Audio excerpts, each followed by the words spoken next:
was the summer of 1984. Ronald Reagan was running for re-election. The Olympics were in Los Angeles, and in St. Petersburg, the Vinoy and the Skyway were both under construction. It was also that summer when Carolyn Merrick's sister couldn't reach her. The relatives were trying to get a hold of her. They couldn't find her, and I think they ended up going to the house and finding her. That's when St. Pete police detectives were called to her South St. Pete apartment and arrived to a gruesome scene. She was located on the floor just inside a doorway. It looked like, a struggle had occurred in an apartment. Merrick's had been stabbed multiple times. Carolyn Merrick's, just 28 years old, worked as a cocktail waitress at the Tierra Verde Yacht Club. But she had previously worked at the Suncoast Playboy Bunny Club.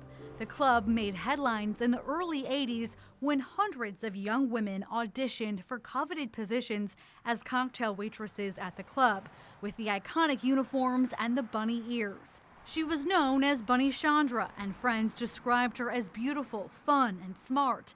They say she was one of the first black Playboy Bunny servers at the club, and she was even named Suncoast Playboy Bunny of the Year just 1 year earlier in 1983. It was a competition that won her a trip to LA. The club quietly closed in 1983, but it led some to wonder if her death could be connected to her notoriety or her job. The detectives were very thorough, and they went over everybody that was personally known to her or who she was dating at the time too, or anybody at the club that she had contact with or at the apartment complex that she had contact with. They talked to all these people, but they were unable to forensically link them back to the scene at the time. St. Petersburg detective Wallace Pavelski is now handling the investigation into Merrick's death. She left behind a 10-year-old son and a large family of brothers and sisters. She was originally from Bartow. Pavelski says nothing pointed to a robbery. He says it looks like she was getting ready for work when she was killed. Back in the 80s, detectives told the St. Petersburg Times they believe she knew her killer. Detectives also learned that Merrick's was known to be extremely cautious. She's not going to let you into her house unless she knows you. So, I don't think it speaks to anything being random at the time. I can't say that for sure, but I think just looking at her lifestyle, what she did, the way her relatives speak about her, it could have been somebody that she knew that she let into the apartment. But there were several other stabbing cases of women in St. Pete in the 1980s. A few, like Merrick's case, remain unsolved even now.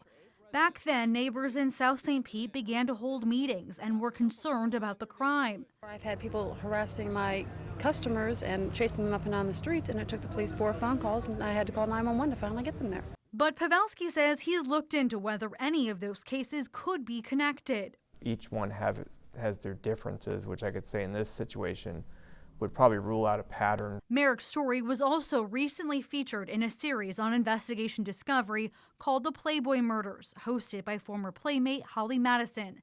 The episode was titled The Summer of Hell. Back in 1983, the photographer who took the pictures of Merrick's winning that Playboy Bunny of the Year competition, Linda Lanson, was found murdered.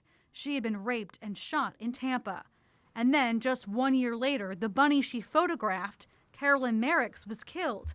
For years after that, it left women connected to the club terrified that the murders could somehow be connected to the club. But in 2020, DNA evidence connected convicted killers Amos Robinson and Abram Scott to Lanson's murder and the murder of Barbara Grams.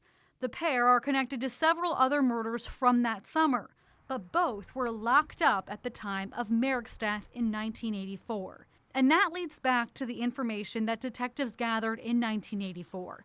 Pavelski says there's been a significant amount of testing done in Merrick's case, and now he's hoping to turn to genealogy to unlock the mystery of what happened to her. Now I'm actually doing hair analysis on the case too. So we've been able to work with a couple of labs to do individual hair analysis on the case. If and when Pavelski gets that answer, there's one more thing he'd like to do. I'd like to hold somebody accountable and be able to talk to them and ask them why. I mean, that's the biggest thing, and the family members want to know why too. Why did this have to happen to my loved one? For Unsolved Florida, Genevieve Curtis, Fox 13 News.